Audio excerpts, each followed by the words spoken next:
नमस्कार दोस्तों, आज हम देखने वाले हैं किसी भी संख्या की घात में यदि जीरो है, किसी भी संख्या की पावर में यदि जीरो है तो एक क्यों आता है।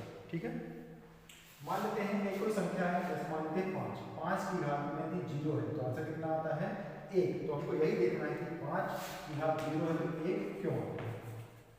ठीक है, चलिए मान लेते हैं 5 की घात में है जीरो। अब जीरो कब आया होगा, ये वाला जीरो कब आया होगा, जब एक में से एक घटा होगा तो जीरो आया होगा, दो में से दो घटा होगा तो जीरो आया होगा। मतलब कहने का अर्थ है कि उसी संख्या में से वही संख्या घटती है तो जीरो आता है। तो वही चीज लिख रहा हूँ यहाँ पर, इस जीरो को लिख सकता हूँ, मतलब कि 1 में से जब 1 घटा होगा तो कितना आया होगा जीरो।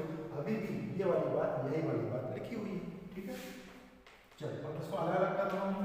5 की घात कितनी हो जाएगी 1 इंटू में 5 की घात माइनस 1। आपने पढ़ा होगा a की घात में यदि n प्लस n है तो हम इसको लिख सकते हैं a की घात n इंटू a की घात n। ऐसा लिख सकते हैं, आधार सामान्य तो घातें आपस में जुड़ जाती हैं। ठीक है, ये हो गया। चलिए तो 5 की घात ये, अब इसको इस वाले भाई साहब को मैं कहाँ लेके जा रहा हूँ, बटे में लेके जा रहा हूँ। क्या लिखूंगा 5 की घात माइनस माइनस तो नीचे जाके क्या हो जाएगा प्लस। ठीक है, दोनों एक जैसे हो गए, क्या दोनों आपस में क्या हो जाएंगे, कट जाएंगे। कट जाएंगे तो कितना जाएगा 1। इसलिए भी किसी भी संख्या की घात में जीरो तो आंसर कितना आता है 1 आता है। तो उम्मीद करता हूँ आपको समझ में आया होगा। लेकिन ये वाला कॉन्सेप्ट फेल हो जाता है कब, जब जीरो की घात में क्या रहे, जीरो रहे।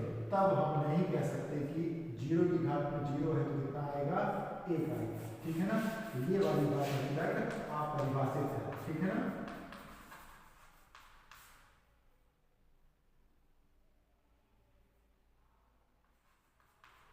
ठीक है, सिर्फ ये जीरो की घात में बस ये अलग रूल काम नहीं करता। बाकी ब्रह्मांड की कोई भी संख्या ले लीजिए आप, सब किसी भी संख्या की घात में जीरो तो आंसर कितना आएगा 1 आएगा। बस जीरो की घात में जीरो तो हम नहीं कह सकते 1 आएगा। तो ये वाली बात क्या है, अपरिभाषित, हम कह नहीं सकते कि क्या आएगा अभी तक। ठीक है, उम्मीद करता हूँ एक छोटा सेशन आपको समझ में आया होगा।